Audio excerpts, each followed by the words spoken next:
నమస్తే welcome to special focus. అమెరికాలోకి అక్రమ ప్రయాణ కథలు ఒక్కొక్కటిగా బయటపడుతున్నాయి. తీవ్ర ప్రమాదకర పరిస్థితులను దాటుకుంటూ వెళ్లిన భారతీయులు ఇప్పుడు ఆ కష్టాల కలలను తలుచుకుంటున్నారు. అమెరికన్ డేంజర్ డ్రీమ్స్ ఎలా ఉంటాయో చెబుతున్నారు. వీటిలో అత్యంత ప్రమాదకరమైన డెరిన్ గ్యాప్ ప్రయాణం ఎంత భయంకరంగా ఉంటుందో గుర్తు చేసుకుంటున్నారు. అక్రమంగా అమెరికాలోకి ప్రవేశిస్తూ డాంకీ రూట్లలో వారు అనుభవించిన నరకాన్ని నెమరు వేసుకుంటున్నారు.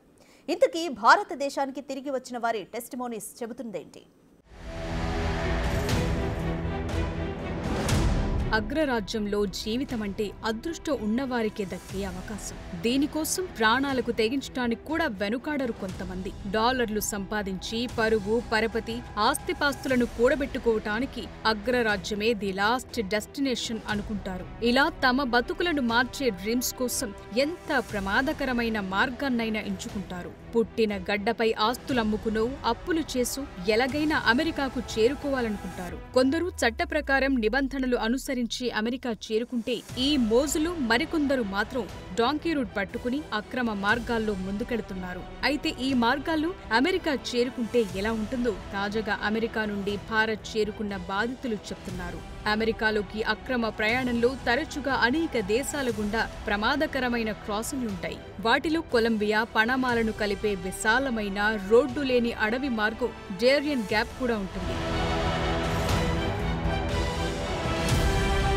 ఈ డాంకీ రూట్ ద్వారా అమెరికాలోకి ప్రవేశించే ప్రయత్నంలో పనామా, మెక్సికోలోని ప్రమాదకరమైన భూభాగాలను దాటడానికి లక్షలు చెల్లించాల్సి వస్తుంది. దక్షిణ సరిహద్దు నుండి యుఎస్లోకి 2 ప్రధాన అక్రమ ప్రవేశ మార్గాలున్నాయి. వాటిలో ఒకటి నేరుగా మెక్సికో ద్వారా ఉండగా మరొకటి అత్యంత ప్రమాదకరమైన డాంకీ రూట్ డేరియన్ గ్యాప్. ఇందులో అనేక దేశాలను దాటటం, దట్టమైన అడవులు, ఎత్తైన కొండలు, సముద్రాలతో సహా ప్రమాదకరమైన భూభాగాలను దాటుకుంటూ వెళ్లాల్సి ఉంటుంది. ఈ మార్గంలో వలసదారులు అమెరికా చేరుకోవటానికి ముందు విమానాలు, టాక్సీలు, కంటైనర్ ట్రక్కులు, బస్సులు, పడవల ద్వారా ప్రయాణం చేయాల్సి ఉంటుంది. ఇందులో Qatar, Brazil, Peru, Colombia, Panama, Nicaragua, మెక్సికోల నుండి కొనసాగుతుంది. ఇది ఎంత ప్రమాదకరమైందంటే మధ్యలో ఎప్పుడైనా ప్రాణాలు పోవచ్చు. ఇలా ఇప్పటికే వేలాది మంది ప్రాణాలు కోల్పోయారు. అయితే వారి శవాలు కూడా దొరకని విధంగా ఈ మార్గం డెడ్లీ రూట్ గా పేరు పొందింది.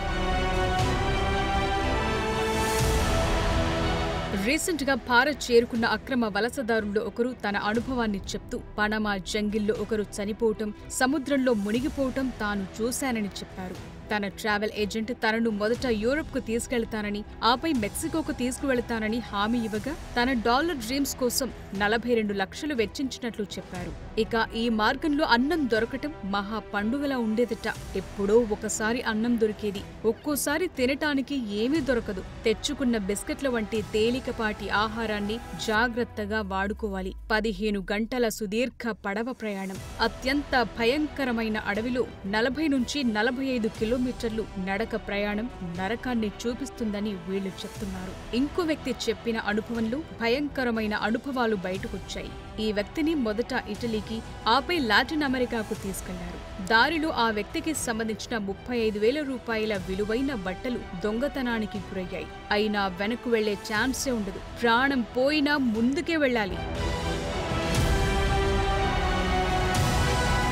ఇక పంజాబ్లోని గురుదాస్పూర్ జిల్లాకు చెందిన 36 ఏళ్ల జస్పాల్ సింగ్ జనవరి 24న తనను అమెరికా సరిహద్దు గస్తీ బృందం బంధించిందని చెప్పారు. మాకు సంకెళ్లు వేసి ప్రయాణమంతా మా కాళ్లను బంధించారని అన్నారు. సంకెళ్లను అమృత్సర్ విమానాశ్రయంలో తెరిచినట్లు వెల్లడించారు. ఈ వ్యక్తి బ్రెజిల్లో 6 నెలలు గడిపిన తరువాత సరిహద్దు దాటి అమెరికాలోకి వెళ్లారు. అక్కడ అతన్ని అమెరికా సరిహద్దు గస్తీ బృందం అరెస్టు చేసింది. పనామా అడవిలో ఒకరు చనిపోవటాన్ని, మరొకరు సముద్రంలో మునిగిపోవటాన్ని గుర్తు చేసుకున్న ఇతడు మెక్సికో చేరుకునే ముందు తన ట్రావెల్ ఏజెంట్ యూరప్ గుండా తీసుకెళ్తానని అన్నట్లు తెలిపాడు. ఇక ఈ మార్గంలో డేరియన్ గ్యాప్ మధ్యలో 18 కొండలు దాటాల్సొచ్చింది. ఇక్కడ ఎవరైనా జారిపడితే బతికే అవకాశం ఉండదు. ఇక ప్రయాణంలో ఎవరైనా గాయపడితే వారిని వదిలి వెళ్లిపోవాల్సిందే. అలాంటి వారిని చావుకు వదిలేసి మిగిలిన వాళ్లు ముందుకు కదులుతారంతే. ఈ డేరియన్ గ్యాప్ అనేది దట్టమైన రెయిన్ ఫారెస్ట్. చిత్తడి నేలలు, కొండలతో కూడిన 97 కిలోమీటర్ల విస్తీర్ణంలో ఉంటుంది. అలస్కా నుండి అర్జెంటీనా వరకు విస్తరించి ఉన్న ఒక ప్రయాణ వ్యవస్థలో ఇది పాన్ అమెరికన్ హైవేని బ్రేక్ చేసే ప్రదేశం. చాలా ప్రమాదకరంగా ఉండే ఈ ప్రాంతం దాని తీవ్రమైన భూభాగానికి, కఠినమైన వాతావరణానికి నిదర్శనం. ఇక్కడ మౌలిక సదుపాయాలు లేకపోవటం వల్ల చాలా కాలంగా ఈ ప్రాంతాన్ని ఎవ్వరూ వాడట్లేదు. కానీ అమెరికాకు చేరుకోవాలనుకునే అక్రమ వలసదారులకు ఇది ఒక అనివార్యమైన ద్వారంగా మారింది. ఈ డేరియన్ గ్యాప్ ను దాటేవారు నిటారుగా ఉన్న పర్వతాలు, బురదతో కూడిన చిత్తడి నేలలు, వేగంగా ప్రవహించే నదులు, ప్రమాదకరమైన వన్యప్రాణులను దాటుకుంటూ వెళ్లాలి. ఈ అడవి విషపూరిత పాములు, జాగ్వార్లు, ప్రాణాంతక కీటకాలకు నిలయం. అయితే అంతకంటే ప్రమాదకరమైన ముప్పు ఈ మార్గాన్ని నియంత్రించే క్రిమినల్ ఆర్గనైజేషన్స్ ఉంటుంది. స్మగ్లింగ్ నెట్వర్కులు, మాదక ద్రవ్యాల కార్టెళ్లు, సాయుధ సమూహాలు ఈ మార్గంలో ప్రయాణించే వారిని దోచేస్తారు, వారిపై హింసకు దిగుతారు. ఈ డేంజరస్ డాంకీ రూట్ ఎంత ప్రమాదకరమంటే ఏ క్షణం ఏం జరుగుతుందో కూడా తెలియకుండా ఉంటుంది. స్మగ్లర్లు, మాఫియా ముఠాల మధ్య వలసదారులు తీవ్రమైన పరిస్థితులను ఎదుర్కోవాల్సి ఉంటుంది.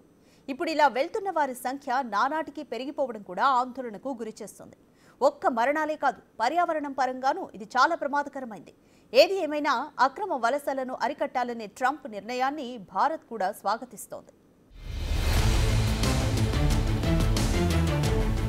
అమెరికాలోకి అక్రమంగా ప్రవేశించడానికి ప్రయత్నించే చాలా మంది భారతీయులు డాంకీ మార్గం అని పిలిచే డేరియన్ గ్యాప్ మార్గం గుండానే వెళతారు. ఇందులో Panama, Costa Rica, L Salvador, Guatemala వంటి మధ్య అమెరికా దేశాలకు ప్రయాణిస్తారు. ఇక్కడ వీసాలు సులభంగా లభిస్తాయి. అక్కడి నుండి వాళ్లు మెక్సికోకు వెళ్లి ఆపై అమెరికాలోకి ప్రవేశించడానికి ప్రయత్నిస్తారు. అయితే ఇంతటి ప్రమాదకరమైన క్రాసింగ్ కోసం $1,000 వసూలు చేసే క్వైట్లు అంటే మానవ స్మగ్లర్లు సహాయం చేస్తారు. కఠినమైన వీసా నిబంధనల కారణంగా అమెరికాకు డైరెక్ట్ విమాన మార్గాలు కష్టతరం కావటంతో ఈ పద్ధతి బాగా పాపులర్ అయింది. స్మగ్లర్లు, మాఫియా ముఠాలు, వ్యవస్థీకృత నేర సిండికేట్లు ఈ వలసదారులను సద్వినియోగం చేసుకుంటున్నాయి. ముందు వారికి సురక్షితమైన మార్గం నుండే తీసుకెళ్తామని హామీ ఇచ్చినా చివరికి ప్రాణాంతక పరిస్థితుల్లోకి నెడతారు.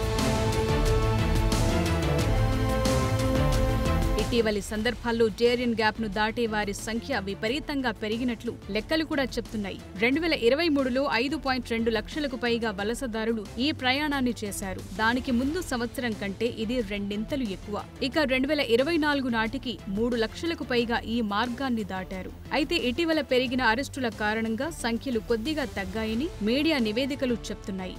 అయితే దశాబ్దం క్రితం ఏటా కొన్ని వేల మంది మాత్రమే ఈ మార్గాన్ని దాటడానికి ప్రయత్నించారు. అది ఇప్పుడైతే లక్షలు దాటుతోంది. అత్యంత ప్రమాదకర వలస రహదారిగా మారినప్పటికీ డాలర్ డ్రీమ్స్ ఈ డేంజర్ ను కూడా లెక్క చేయకుండా కదులుతోంది. వెనజులా, హైతీ, ఈక్వెడార్, బంగ్లాదేశ్, పాకిస్తాన్, భారతదేశం నుండి ప్రజలు ఈ ప్రమాదకరమైన మార్గం గుండా ట్రెక్కింగ్ చేస్తున్నారు. ఈ ప్రయాణం 7 నుండి 15 రోజుల వరకు పట్టొచ్చు. ఇలా ప్రయాణించే వలసదారులు ఆహారం, నీటి కొరత, వ్యాధుల బారిన పడటమే కాకుండా నేరాలకు బలవుతున్నారు.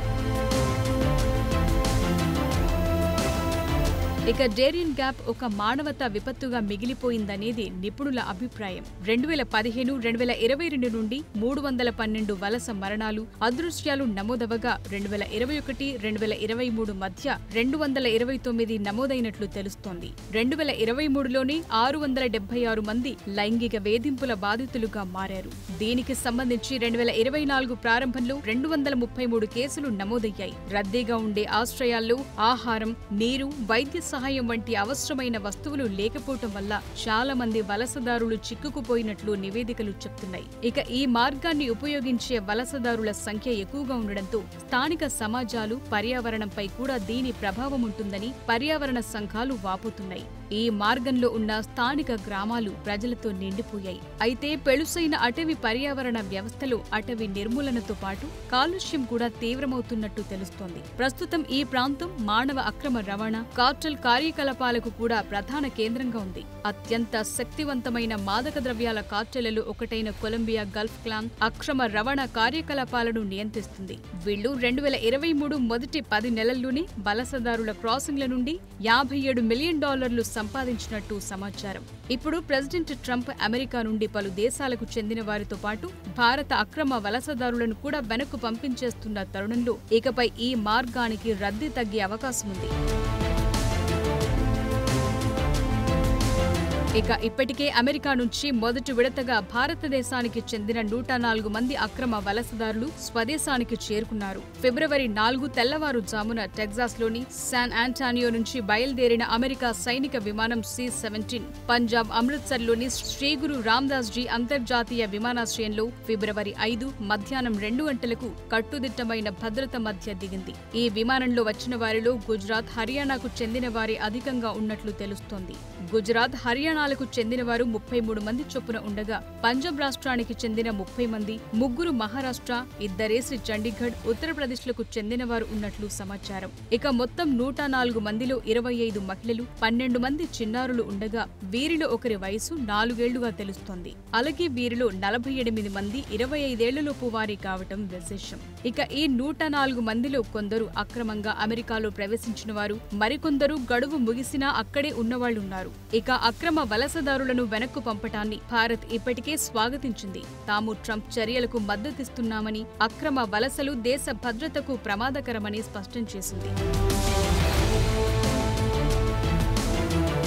అమెరికా నుంచి భారత్కు తిరిగొచ్చిన అక్రమ వలసదారులపై కేంద్ర ప్రభుత్వం సంచలన ప్రకటన చేసింది. విదేశాంగ శాఖ మంత్రి జయశంకర్ దీన్ని వెల్లడించారు. అమెరికాకు వాళ్లు అక్రమంగా ఎలా తరలి వెళ్లారు, ఏజెంట్లెవరు అనే విషయాలపై సమగ్ర దర్యాప్తు జరిపిస్తామని అన్నారు. విదేశాల్లో తమ పౌరులు చట్టవిరుద్ధంగా నివసిస్తున్నట్లు తేలితే వారిని స్వదేశానికి రప్పించుకోవాల్సిన బాధ్యత ఆయా దేశాలపైనే ఉంటుందని కూడా జయశంకర్ అన్నారు. స్వదేశానికొచ్చిన అక్రమ వలసదారులు అమెరికాకు ఎలా వెళ్లగలిగారనే విషయంపై ఆరా తీయటానికి అమెరికాతో కలిసి పనిచేస్తున్నామని, అక్కడి నుంచి సమగ్ర వివరాలను తెప్పించుకుంటున్నామని చెప్పారు. చట్టబద్ధంగా ఏ దేశానికైనా వెళ్లే హక్కు అందరికీ ఉందని, అక్రమంగా వలస వెళ్లాలనుకోవటం సరికాదని వ్యాఖ్యానించారు. ఎలాంటి డాక్యుమెంట్లు, అధికార పత్రాలు, వీసాలు లేకుండా అసలు వాళ్లు అమెరికాకు ఎలా వెళ్లారనే విషయంపై ఆరా తీయాలంటూ ఆదేశాలను జారీ చేసినట్లు జయశంకర్ తెలిపారు. ఇక అమెరికాలో మొత్తం భారతీయ అక్రమ వలసదారులు 7.25 లక్షల మంది ఉంటారని అంచనా వేస్తున్నారు.